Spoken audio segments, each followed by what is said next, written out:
Welcome back to the channel and a different type of video on how I make a mess of the caravan.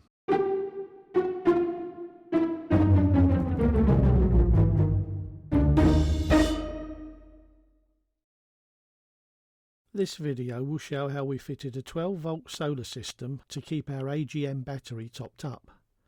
It's not meant to be a definitive guide by any means, and it's certainly not a heavy-duty system to run big inverters. It's simply exploiting a free fuel supply to supplement our gas system and allow us to use more off-grid sites.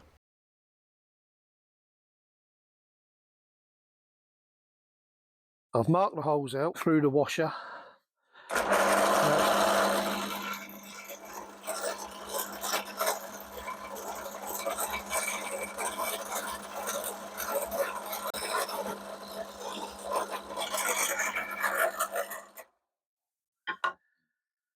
Just a straightforward plastic bracket. These are designed to actually glue the solar panel into, but that's not an idea I'm comfortable with.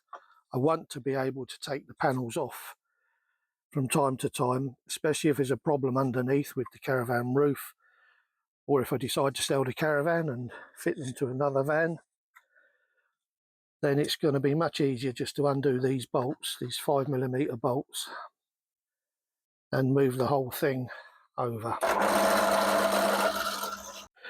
could do this simple enough with a hand drill, but I'm drilling through this web. I don't know if you can see it at all, and I want the drill to pass right through the center of that and not damage either side of it, so I've still got that area to compress when I tighten the screws up. Okay, that's them done.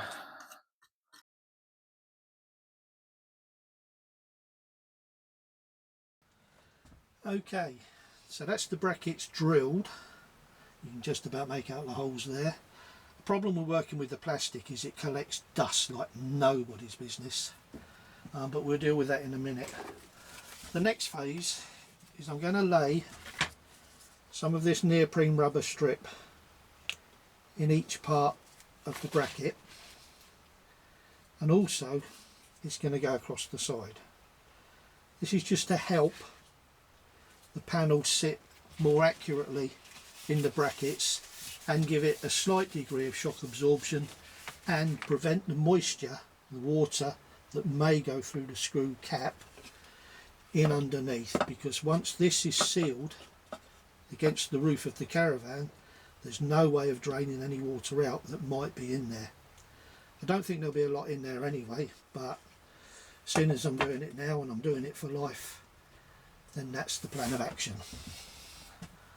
Now, I always find it's easy to make jigs. They don't need to be anything special. Here I've just got a piece of wood with a reference mark and then 65 and 90mm, and all I'm going to do is lay the tape out, put a ruler across just so that I get the edge pretty square. One of the comments I often hear is you can't get anything to stick to the plastic. Now, one of the reasons for that, particularly on these rigid plastics, is to release them from the mould. The moulds are sprayed with a release agent to help them come out without any marks or anything like that. So what you need to do is clean the surfaces. The easiest way to do that is isopropanol alcohol, literally just a small amount. Clean the edges down where you're going to stick your things, leave it to evaporate, and then you won't have a problem.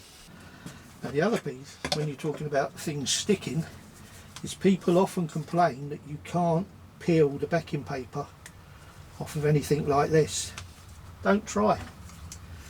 Take a knife, just a light cut across the top, bend it and tear it from there, and that makes things a lot easier.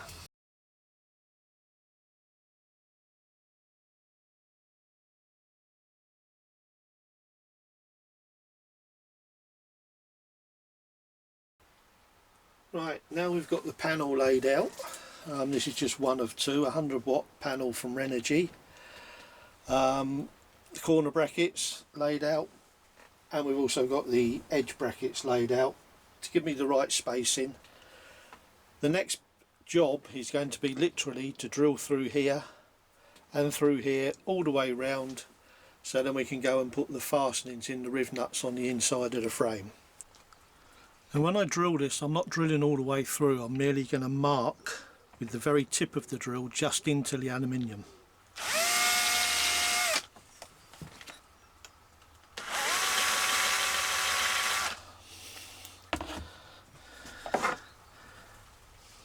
Now I'm going to go through with a small pilot hole. The key with all this, as you'll see, is to make sure that everything remains accurate.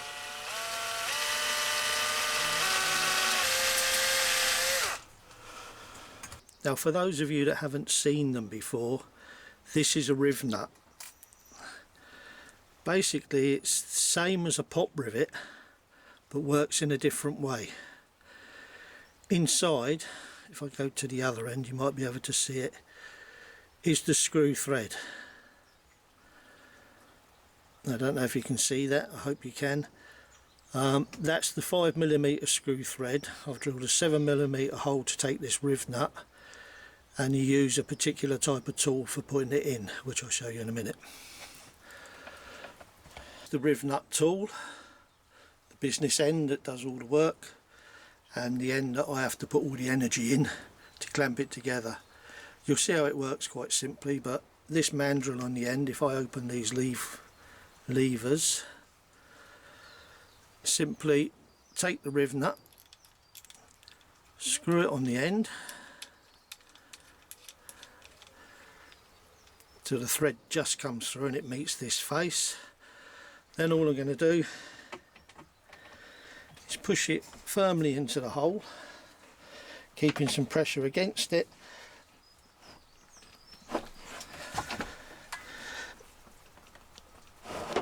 Squeeze it until it locks in place.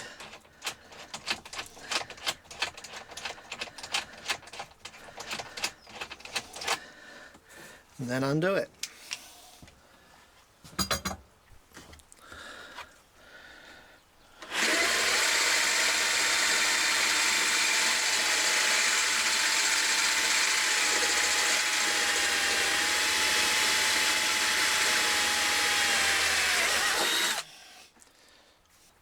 So much fixing it as just holding it in place. The brackets themselves will provide the containment. These are just to make sure they stay positioned correctly. And there we have the completed installation of the first corner bracket.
plates. Ready? Yep. Well, you can see a hole that side, yeah, where you're going. A hole? Well, this mark. Yeah. Yep. So I'm on this one. So if you lift it, that's it, and then as long as we get that one in your corner and this corner spot on, the rest should be In the right place. I've got to move that. theory.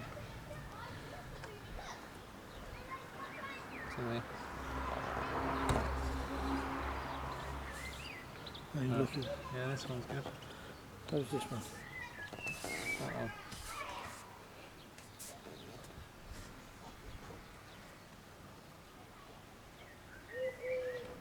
Now I'm just going to get the big water weights and put them up here.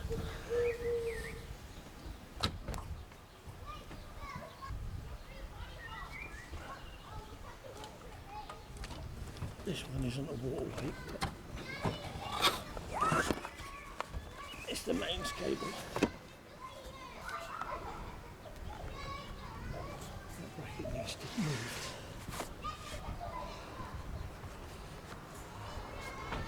Clean this shit off. It slid. Sorry? This what? The panel's actually sliding under its own weight. So it's still in the right place. It's in the right place. I just moved it about a mil that way. This one has to come that way a bit, but that's okay.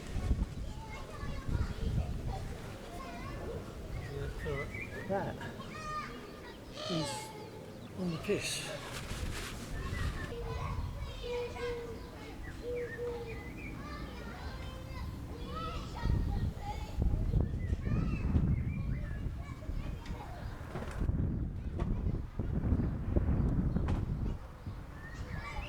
Directly on top. Right. Do you want it on the corner? Yeah.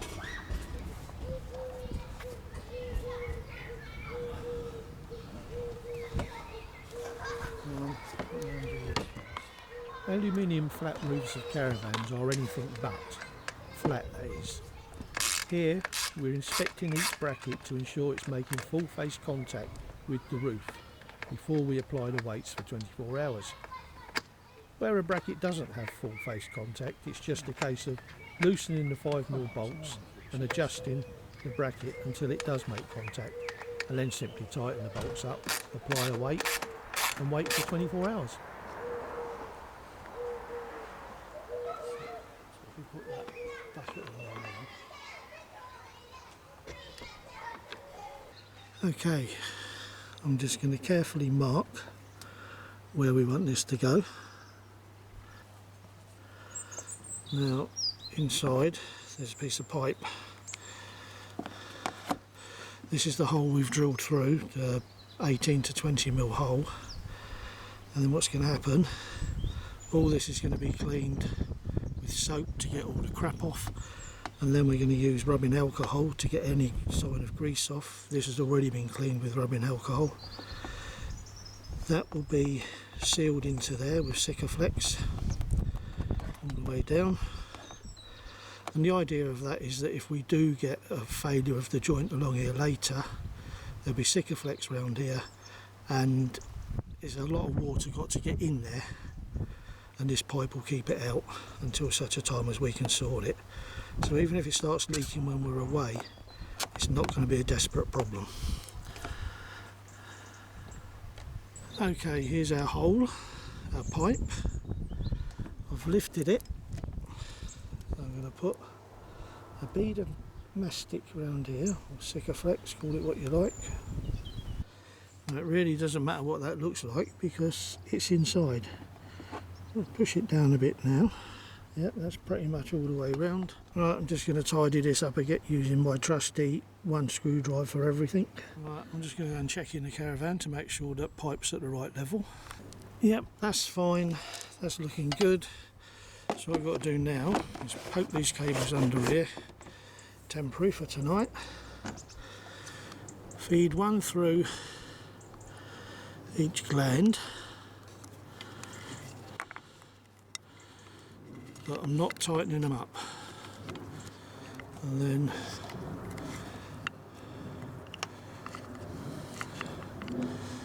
they're going to do is go in there, and then what we're going to try and do is apply the mastic around this. We want a 6mm V-shaped bead, and if you remember, it's not the heat that makes this stuff go off, although it does perform better in the heat. It's the moisture that it absorbs out of the atmosphere. Hence 2 beads rather than one big thick mass. So that's what we've got. We'll feed that down there, and then we'll get this where we want it, which is there.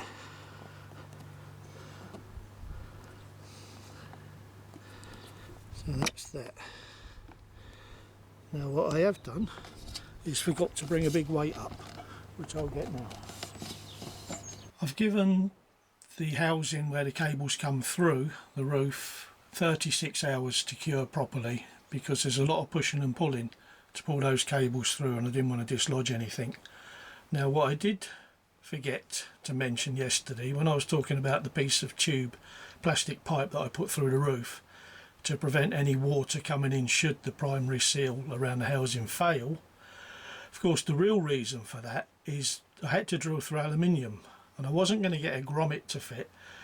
That pipe was ideal for pushing and pulling the cables through without them coming into contact with the aluminium. And of course, as the caravan is a mobile thing, it's going to be bouncing up and down. That's taken away the risk of anything cutting through these 2 cables, because obviously the solar is going to be live constantly up to this point. Right, we get this in. It's gone flat to the roof, which is where I wanted it. I'll just mark a couple of holes just to start the screws in, and then I'll wire it in afterwards. So there we are, the cable's in, the excess loop coiled up to one side, so it's not going to move. That'll allow me to fit the ferrules when I come back next week, or not next week, by the end of the month. But in the meantime, it means we can operate the solar safely and turn it off if we need to without any faff, because we are staying on an off-grid site this time. Okay, that's phase 1 complete. Now all I've got to do is work out how to get the wire in.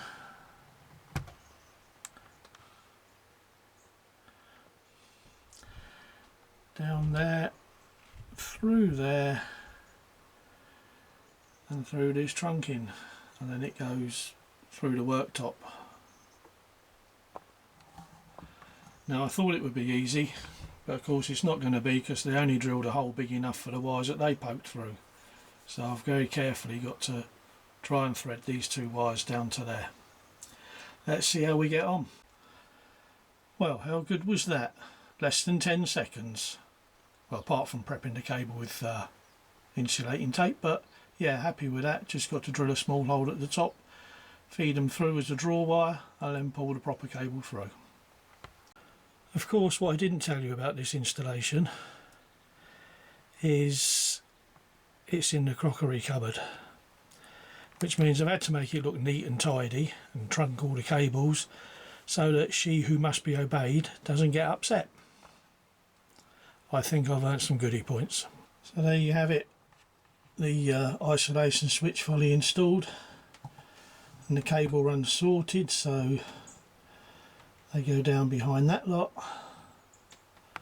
which is all back in place now. Alright, I've done the arduous part of feeding the cables through, making sure they don't catch on the heating or anything. So this is the power cable in from the panel isolator, and this is the cable that's going to go out to the charger. So what I'm going to do now is mount this fuse box onto here, and I'm going to pick up a spare feed in here for some of the ancillaries that I want to pick up anyway. Does anybody else find it frustrating working in glasses? You find the depth of field perception totally disappears, so you end up, you might as well shut your eyes and just do it all by feel. You always moan when you're working in a confined space. I'm using stainless steel bolts and stainless steel nylock nuts, so given the amount of vibrations that the caravan's subjected to when you're towing, especially on a state of air roads these days, then this is important to keep this secure, because don't forget these panels will be running even when we're driving, so they'll still be conducting whatever current via the charger. So better safe than sorry. Okay, happy with that. Ignore the fuses, they're just fuses that were in there before. I will be changing it to a 15 or possibly 20 amp fuse.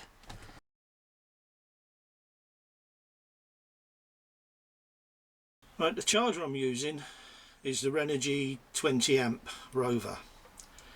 Now there is a problem with these that you find out when you start reading the manual, in as much as they need 6 inches above 150mm and the same below for cooling purposes. Now the back of the module does have aluminium cooling fins.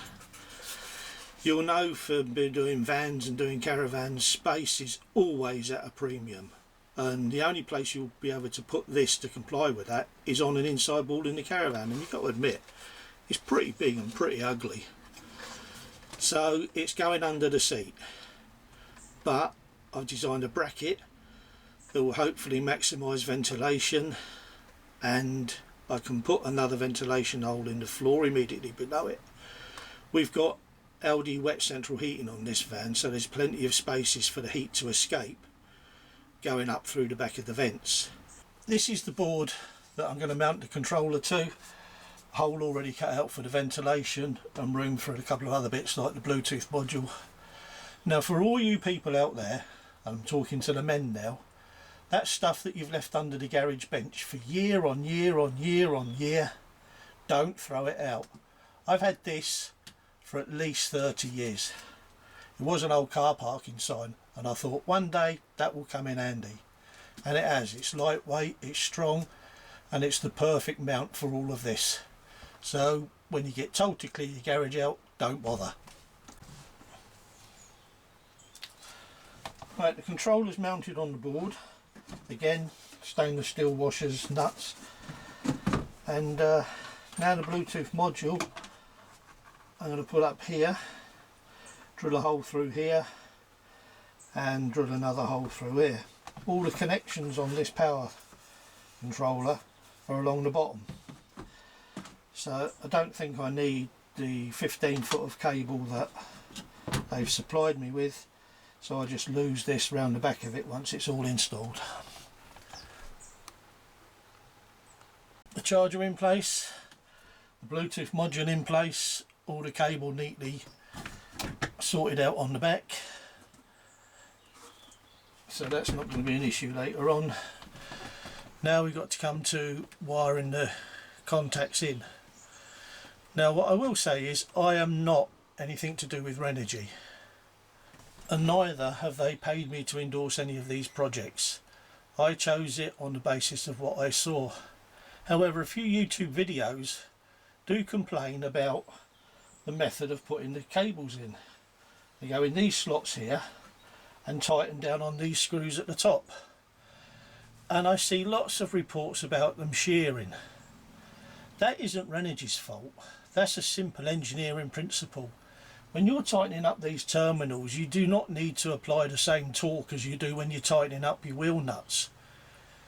So just a little bit to nip it, and then a tiny little bit more. That's all it takes. You're making a contact, not securing the Queen Elizabeth liner.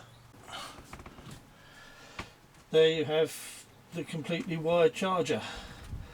Temperature sensor, which only goes on lead acid battery.